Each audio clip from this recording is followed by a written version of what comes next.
Muy buenos días, sean todos ustedes bienvenidos. El día de hoy, la División de Neonatología tiene la responsabilidad y el gusto de llevar a cabo la sesión general del día de hoy. Se encuentra con nosotros la doctora María Esther Blanco Aguirre y la doctora Janet Mercado González, quienes nos abordarán el tema de aspectos neonatales del síndrome de Down en los pacientes del Estado de México. Doctora, muchas gracias. Buenos días, gracias a todos, una disculpa por la espera.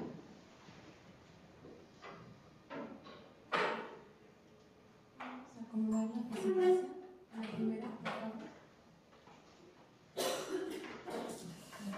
El tema que hoy les vamos a compartir son aspectos neonatales del síndrome de Down en pacientes del Estado de México. Tengo el honor, la doctora Janet Mercado González, médico pediatra neonatólogo, adscrito a la Unidad de Crecimiento y Desarrollo, con la doctora María Esther Blanco Aguirre, médico genetista y maestra en Ciencias Clínicas e Investigación. Sigue, por favor. Bueno, como antecedentes tenemos que en 1866 fue descrito por primera vez por John Langdon Down, un grupo de pacientes con retraso mental y un 10% de características físicas que compartían. Fue la primera vez en que se habló de este síndrome. En 1956, Theo y Levan describe por primera vez el cromosoma humano, que correspondía a 46 pares de cromosomas, siendo un gran avance para la humanidad y formando las bases para que en 1958 Jerome Lejeune describa el cromosoma del síndrome de Down, el incremento del cromosoma 47 en el cromosoma 21. La que sigue, por favor.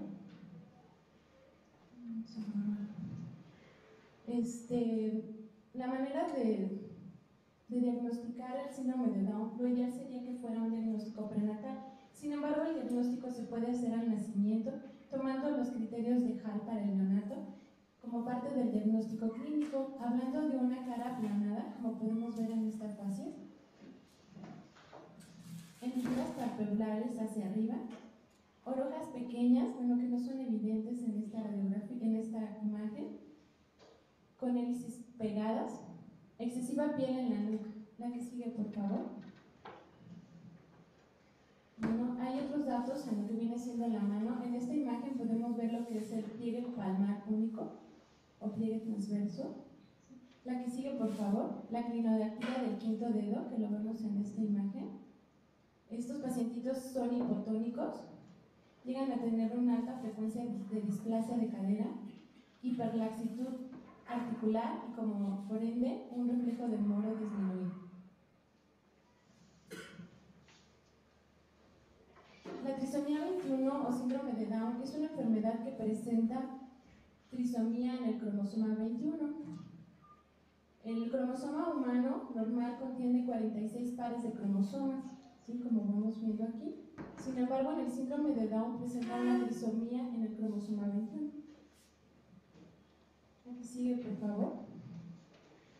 Bueno, la trisomía 21 está representada en el 95% por trisomías primarias, de un 3 al 5% por translocaciones, del 1 al 2% por mosaicismos, lo que quiere decir que el nacimiento de un niño con síndrome de Down es un hecho esporádico en una familia, ¿sí? Solo del 3 al 5% tienen un origen familiar y presentan un riesgo de recurrencia. Existe una relación hombre-mujer de 1.5 a 1 y se presenta un nacimiento de un niño con síndrome de Down en uno de cada 760 recién nacidos vivos. Los principales aspectos neonatales, el motivo por el cual iniciamos este estudio, bueno, fue por la inquietud principalmente de la doctora Blanco, ¿sí? En compartirnos la importancia, ¿sí? Aunque conocemos la norma, quizás a muchos se nos va toda la vigilancia y todos los cuidados que tiene un niño con síndrome de Down. No solamente es un niño con retardo mental, ¿sí? En la neonatología, pues iniciando al nacer, vemos lo que es el ABC, las vías aéreas permeables, ¿sí? Tomando en cuenta que es un bebé, como mencionábamos, con hipotonía, ¿sí? Con ciertas características en su macizo facial, con macroglosia, hipotonía de los músculos laríngeos. Lo número 1 pues, es iniciar la respiración, la ventilación. Vendría a ser, estos pacientitos llegan a tener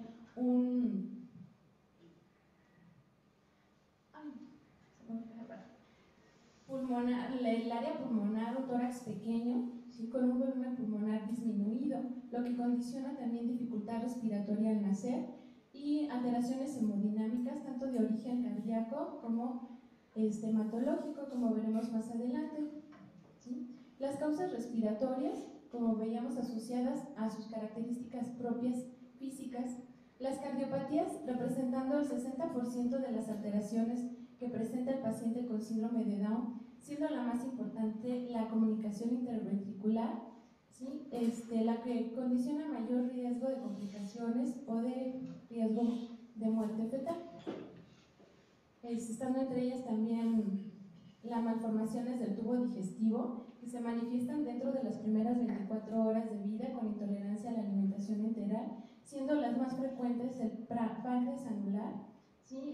Teniendo entre otras las atresias del duodeno y alteraciones como el megacolon o la enfermedad de Hirschsprung en estos pacientitos en edad más en la área de lactantes.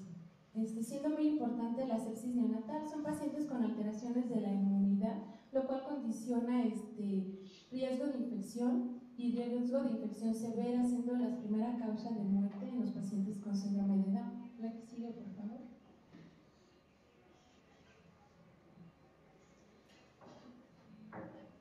Los aspectos oftalmológicos.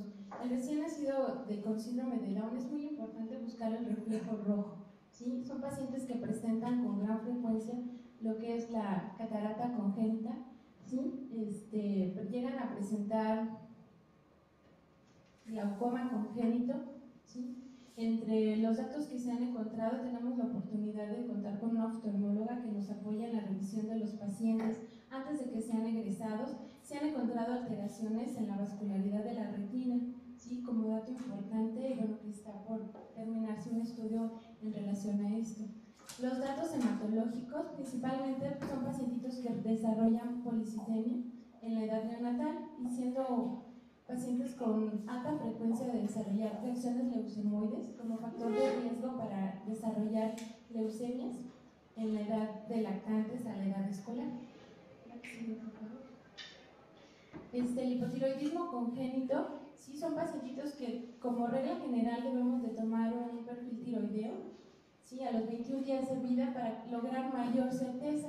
Contamos con las guías que nos ha hecho favor de pasar el doctor Núñez, médico pediatra endocrinólogo del Hospital del Niño, donde los criterios para diagnosticar hipotiroidismo congénito en estos pacientes cambian un poquito en relación a los niveles de hormona de 1 a 11 meses, perdón que no sobre bien, de 1.6 hasta 7.6 miligramos de TSH para realizar un diagnóstico de hipotiroidismo congénito. Existen pseudohipotiroidismos transitorios, los cuales no deben de ser manejados y por lo mismo los pacientes son vigilados en nuestras unidades. Algo que es muy importante, sí, son la alimentación. Todo pacientito con síndrome de Down debe de ser vigilado sus primeras 24 a 72 horas al ver que tenga una correcta alimentación. Hablábamos de un paciente con hipotonía muscular de los músculos faciales, ¿sí? Con macroglosia en algunos de los casos y con una tendencia a la protrusión lingual, lo que impide una correcta alimentación, por lo cual se vigila la correcta alimentación y la mantención de la homeostasis en el pacientito. Número 2, una vez que hemos llegado a su egreso, pues es la integración familiar. Como hablábamos, es un hecho esporádico para una familia y se presenta tanto en mujeres jóvenes como en mujeres de edad avanzada. Y en muchos de los casos esto no se llegó al diagnóstico prenatal y es una sorpresa para la familia. Existe una etapa de rechazo por parte de la madre, la cual en nuestras salas se maneja y el pacientito no es egresado sino hasta que la mamá ha aceptado al bebé y se va el binomio. Yo les agradezco. Continúa la doctora Blanco. La justificación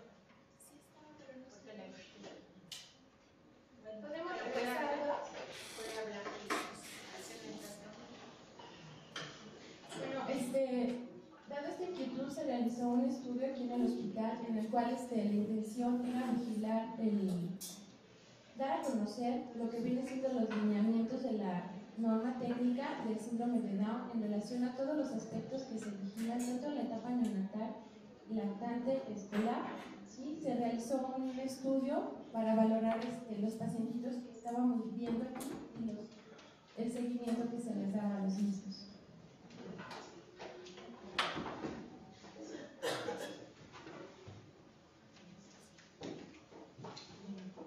Buenos días, yo soy la doctora María Esther Blanco Aguirre. Bueno, entonces con esta inquietud hicimos este trabajo. Entonces, la que sigue, por favor. Bueno, vamos a ver algunas diapositivas rápidamente. Esto ya lo revisamos. El síndrome de Down se debe a una presencia de una dosis extra en el cromosoma 21. Esto significa que abarque justamente la región 21-22.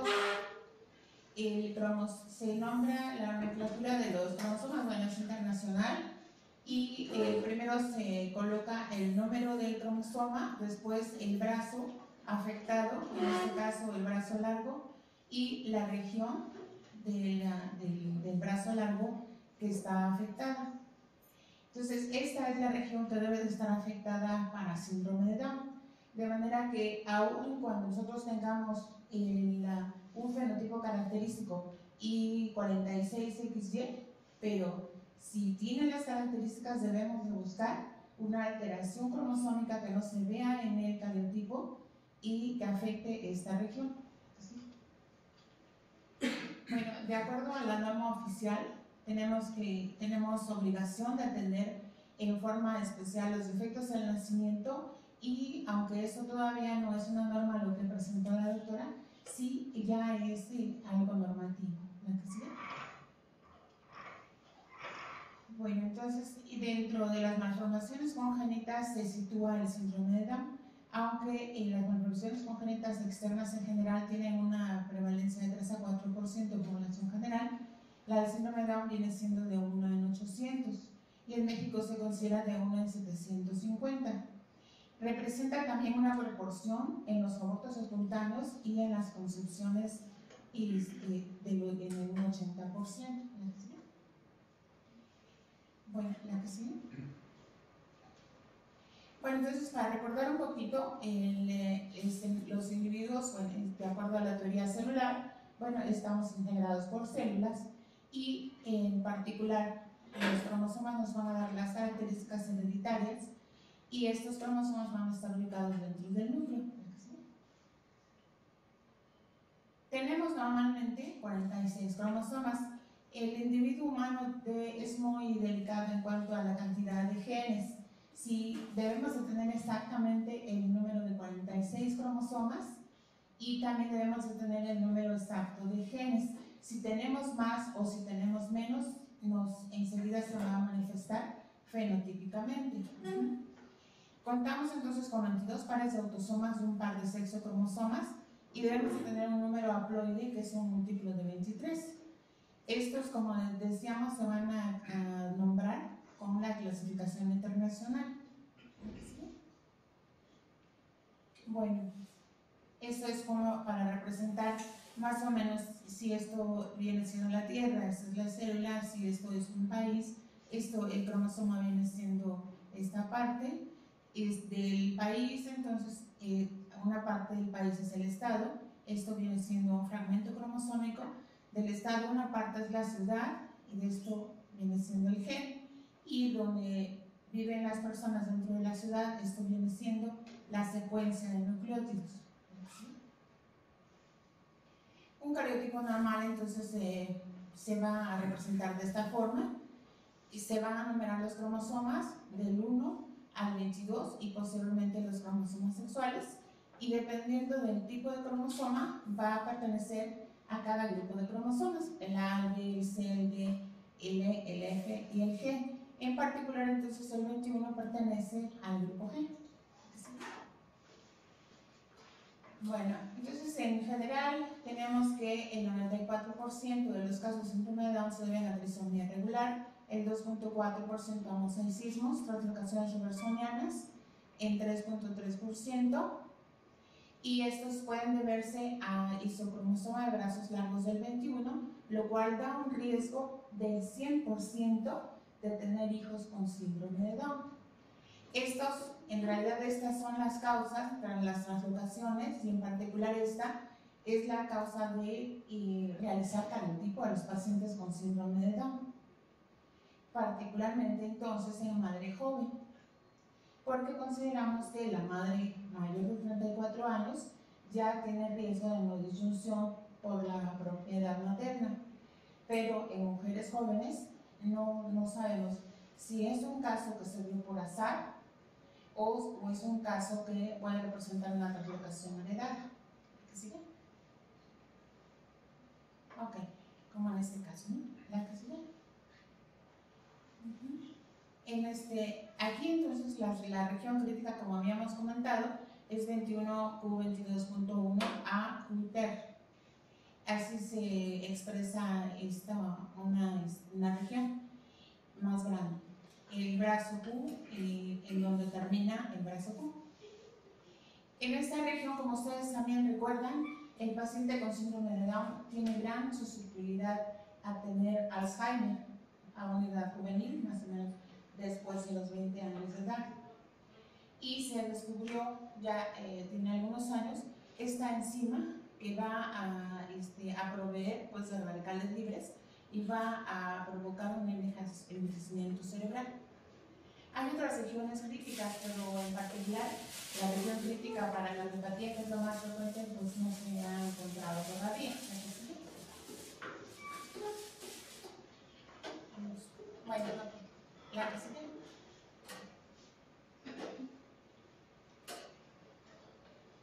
Los mosaicismos, bueno, recientemente tuvimos una plática con los residentes de gineco y pues ya ellos ya saben que un mosaicismo quiere decir que tenemos dos líneas celulares y que son de origen posigótico, es decir que estaba bien el embarazo, había sido una procreación normal con 46 cromosomas y posteriormente en las primeras divisiones celulares hubo una no disyunción y por eso existen dos o más líneas celulares. Esto no nos da menor riesgo de complicaciones en el paciente con síndrome de Down porque no sabemos en dónde cayó la trisomía. Entonces, para genética sigue manejándose como síndrome de Down regular.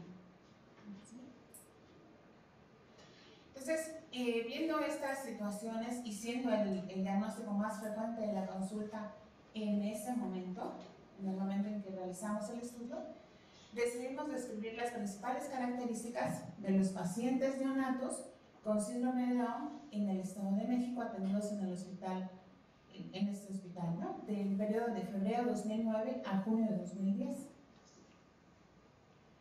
La fuente de información fue la base de datos de genética del hospital y del archivo hospitalario. ¿Sí?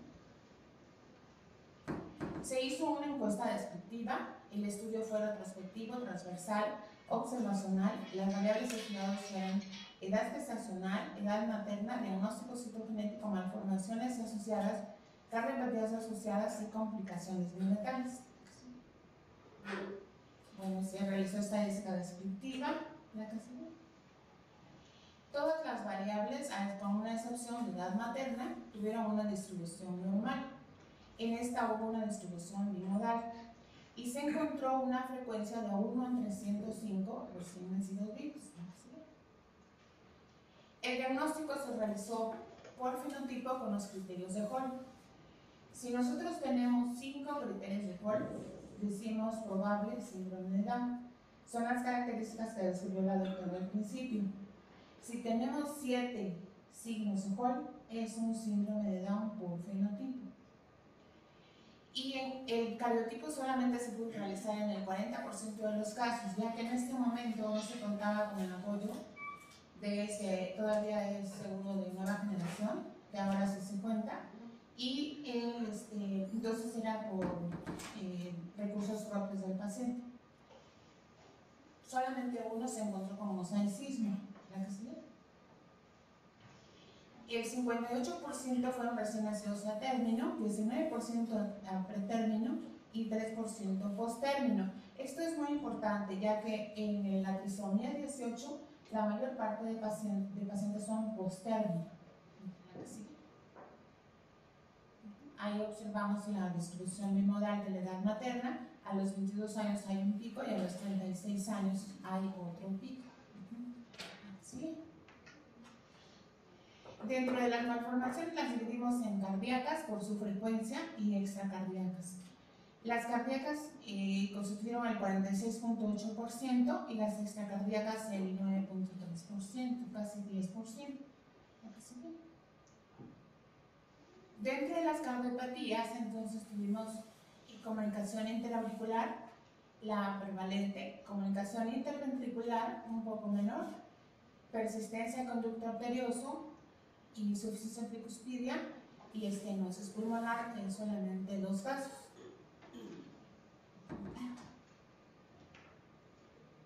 No sé si el doctor Pina le gustaría aportar algún comentario de cardiólogo pediatra. Sí, gracias. Si bien precisamente lo que comentaban en relación a la cardiopatía congénita los doctores, ¿por qué es importante el corazón del niño Down? El niño Down, bien decía la doctora Janet, en un 60% presenta cardiopatía.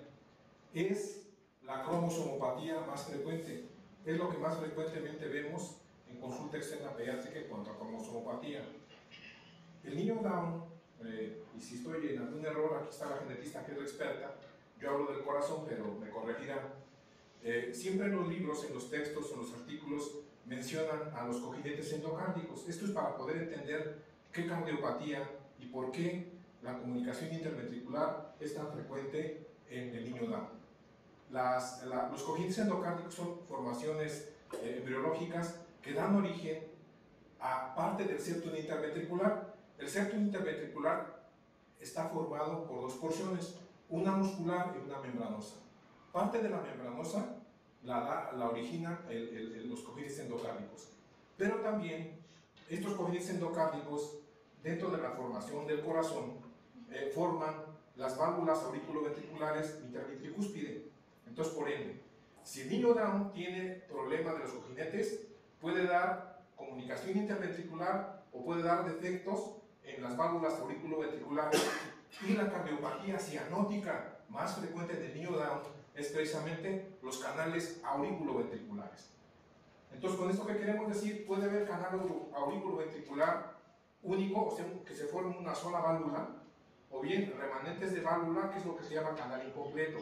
La cardiopatía cianótica más frecuente del niño Down es el canal auriculoventricular. Aquí, efectivamente, en nuestro estado me tocó hacer un estudio en ICEMIC, estuve trabajando la cardiología ahí, y otro estudio en el Hospital del Niño, y algunos estudios que hizo el doctor Mendieta, me parece que en el antiguo hospital, en donde estudiamos al niño Down. ¿Y qué encontramos en la ciudad de Toluca? En la ciudad de Toluca lo que más encontramos fue comunicación interventricular, casi canales, no vemos ahorita en la estadística que está presentando aquí el hospital, vean que está comunicación interventricular, ¿dónde estaba? La sella primero, la comunicación interauricular, pero eso también tiene que ver con los cojinentes endocárdicos, porque también parte de los cojinentes endocárdicos en el septum interauricular, la parte inferior, dan comunicación interauricular. Entonces, siempre el mensaje es que todo niño Down que veamos, aunque aparentemente lo veamos sin soplo, sin ciano, sin nada, debe pasar forzosamente por cardiología pediátrica, porque en muchas ocasiones los canales, el canal auriculoventricular hace hipertensión pulmonar. Al hacer hipertensión pulmonar muchas veces igualan las presiones y no hay soplo, y lo único que a veces observamos es la cianosis. Entonces el mensaje es: todo niño Down debe pasar por cardiología pediátrica. Muchas gracias. Muy amable.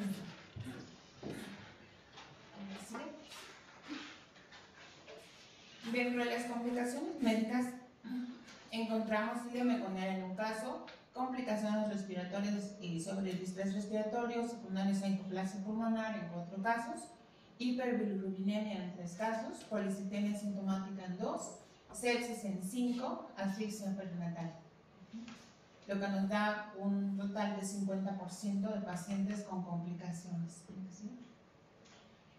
Bueno, como conclusiones, la prevalencia del síndrome de Down en esta muestra es mayor a la nacional, lo cual nos llama muchísimo la atención. Dijimos entonces que la mayor prevalencia que se ha encontrado, como comenta la guía de Down, es de 1 en 650. Y nosotros en esta población, claro está que esta es una población sesgada, porque son mujeres en alto riesgo, ¿no? Con embarazo de alto riesgo, pero nos da una prevalencia mucho mayor. Ahora, las complicaciones de predominio son respiratorias y sépticas, como en todos los casos, en todos los estudios de síndrome de Down. Malformaciones asociadas cardíacas y digestivas también son las reportadas. Como les comentaba, los casos de citogenética fueron 92.3% por trisomía regular y mosaicismo en 7.7%, y no se reportaron translocaciones. En el único caso de muerte neonatal, esta fue por sepsis. Entonces, aquí el problema, la que sigue, es el asesoramiento genético. Finalmente, ese es el objetivo del genetista. Este asesoramiento es a cualquier edad y a lo largo de la vida, y va a determinar riesgo de enfermedad, selección de pruebas genéticas, diagnósticos confirmativos, prevención de enfermedades y manejo médico. Y ofrece a la vez lineamientos psicosociales y éticos, y sobre todo conservar la autonomía del paciente. Entonces, para calcular el riesgo de recurrencia en cada individuo que presenta un caso de síndrome de Down, tenemos que tomar en cuenta varias cosas. Y la edad materna en la que se presenta sería el riesgo basal, y posteriormente tenemos que tomar en cuenta otras situaciones. Hacemos genealogía con el fin de determinar si existen otros casos en la familia que, aunque fueran parientes lejanos, tuvieran también casos de síndrome de Down, porque esto nos habla de un problema de no disyunción. Ahora, en caso de encontrar una translocación, depende de qué tipo de translocación y de quién sea el proveedor de esa translocación, es el riesgo que se presenta, siendo la materna hasta del 10% y la paterna llega a ser máximo del 5% el riesgo de recurrencia. Sin embargo, como les comentaba, puede haber una translocación 21-21, y como o se van los dos o no se va ninguno, entonces esto nos da un riesgo del 100% o de abortos tempranos. Sí hemos tenido estos casos, ¿no? En toda la historia de genética en esta localidad, en los diferentes hospitales, ha habido 2 casos de translocación 21-21 entre padres jóvenes, en donde han tomado diversas decisiones acerca de su reproductividad. Y la duplicación 21q22.1, que es la que les comentaba yo, que por eso se supo que esta es la región crítica, porque el paciente era normal y tenía 46 cromosomas, pero ya haciendo estudio molecular se detectó que había una duplicación de la región crítica. ¿Sí? Entonces, por edad materna, bueno, estas cifras sí son para asustar, ¿no? Sobre todo porque aquí tenemos, bueno, otra situación en este hospital. Hay muchas mujeres médicos y muchas también residentes, ¿no?, que desean posponer su etapa reproductiva lo más posible por aspectos profesionales. Enfermeras muchísimas, ¿no? O sea, mujeres profesionistas con riesgos altos. Entonces, este señor Nicolaides es un famoso ultrasonografista que da inclusive un diplomado en Inglaterra de diagnóstico fetal. Y ha hecho, bueno, es el padre de este tipo de estudios, y aún vive. Y él hizo este estudio en donde consideró la edad, y tomó amniocentesis, bueno, tomó muestra para cariotipo a las 12 semanas, a las 16 semanas y a las 20 semanas. Ustedes pueden analizar que la prevalencia es mucho más alta de lo que aparece al nacimiento. O sea, que tenemos que muchos se abortan, ¿no? Muchos se interrumpe la gestación espontáneamente. Y otros tantos, pues, se determinan, en Europa sobre todo, a partir ya entre las 12 y las 16 semanas, ya se determina si tiene el bebé síndrome de Down y se interrumpe la gestación ya por sus lineamientos, ¿no? Pero aquí al final del embarazo, la prevalencia que se tiene, entonces ya tenemos que a los 31 años es de 1 en 776 y a los 32 años es de 1 en 659. Entonces, calculando, ¿verdad?, dentro de nuestra población de profesionistas, pues por lo menos tienen 29 años, ¿no? A menos que sean internas, ¿no? Pero si no, entonces ya existe un riesgo basal alto. Bueno, la que sigue, ¿no? Entonces, bueno, esto es, pues no les quiero asustar, pero tómenlo en cuenta, ¿no? Porque, pues para no llevar malas noticias. Y entonces imaginen ustedes la situación que tenemos en el país, y valdría la pena con este estudio, pues realizar un estudio no sesgado a nivel de primer nivel probablemente, para poder encontrar la verdadera prevalencia del síndrome de Down en nuestra población, porque como les digo, esta población fue sesgada, ¿no? Ahora, nosotros hicimos unas guías diagnóstico-terapéuticas para el consulta externa, y en el síndrome de Down vimos, si tenemos evaluación prenatal, lo vamos a atender porque se ha referido por marcadores prenatales de materno-fetal, se hace un asesoramiento a priori y si se puede un diagnóstico cromosómico. Si la evaluación es postnatal, es referido generalmente de las USNES, alojamiento conjunto o consulta externa, y el diagnóstico es clínico, la que se ve. ¿Sí? Entonces, aquí tenemos, bueno, ya sabemos todo el proceso, y determinamos entonces quiénes son candidatos a diagnóstico prenatal, particularmente invasivo. Aquellas mujeres con exposición a teratógeno, con edad materna avanzada, padres portadores de arreglos cromosómicos o con un marcador ultrasonográfico y o marcador bioquímico. Ahora ya nos podemos entonces definir exactamente edad materna avanzada, ¿no?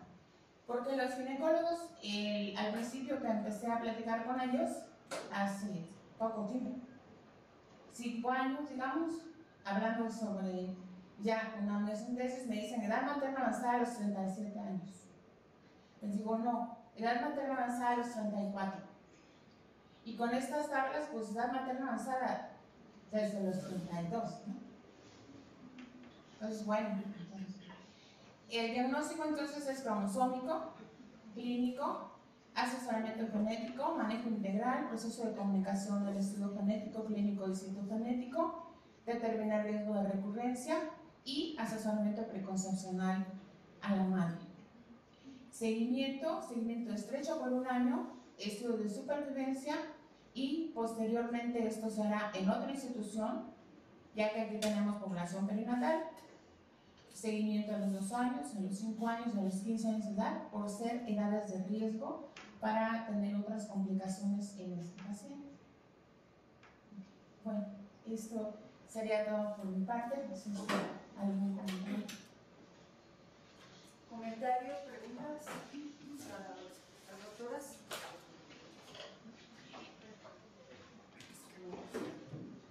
Bueno, pues entonces les agradecemos a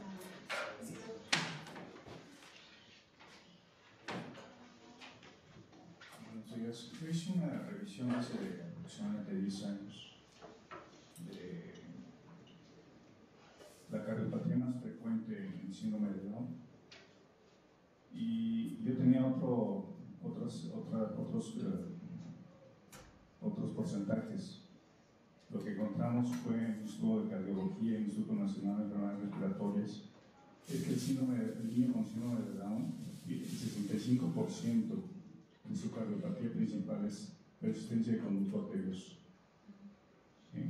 De hecho, yo en el Instituto de Enfermedades Respiratorias superé aproximadamente 80 niños de síndrome de Down y todos con conducto arterioso, en menor porcentaje asociado a otra cardiopatía como CIA o CIB, pero me llama la atención aquí la inversión de la cardiopatía como más frecuente la CIB.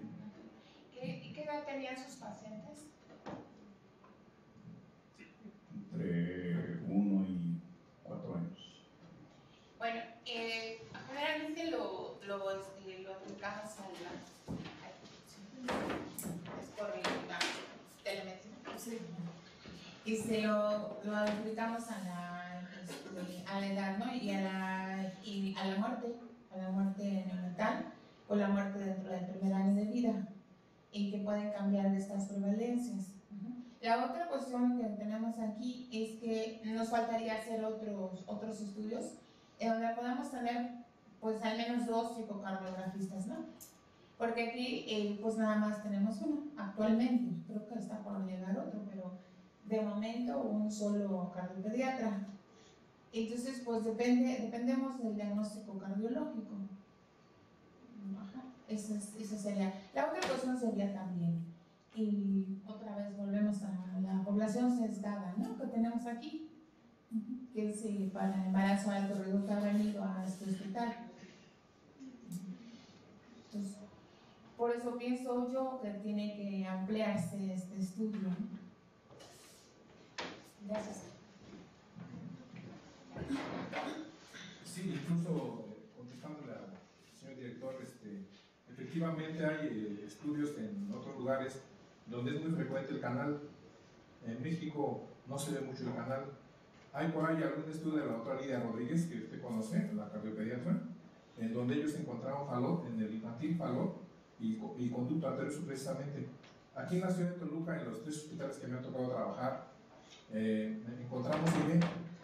En el hospital del niño también tiene una estadística así de sella, pero yo creo que aquí está muy sesgado efectivamente lo que dice la doctora, el diagnóstico ecocardiográfico, porque sí, yo creo que a veces sí tengo que tener esa variación en el comentario, en el diagnóstico, ¿no? Realmente un ecocardiografista debe tener formación ecocardiográfica para dar un buen resultado ecocardiográfico. Pero aquí en Toluca, a mí también, por eso fue la inquietud cuando estudiamos al Down, de ver si encontraba yo canal o alguna cosa de estas, ¿no? En Toluca, la comunicación interventricular. Era el comentario, gracias, muy amable.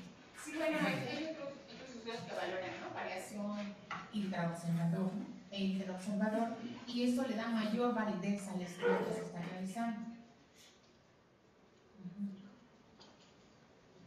¿Ningún otro comentario?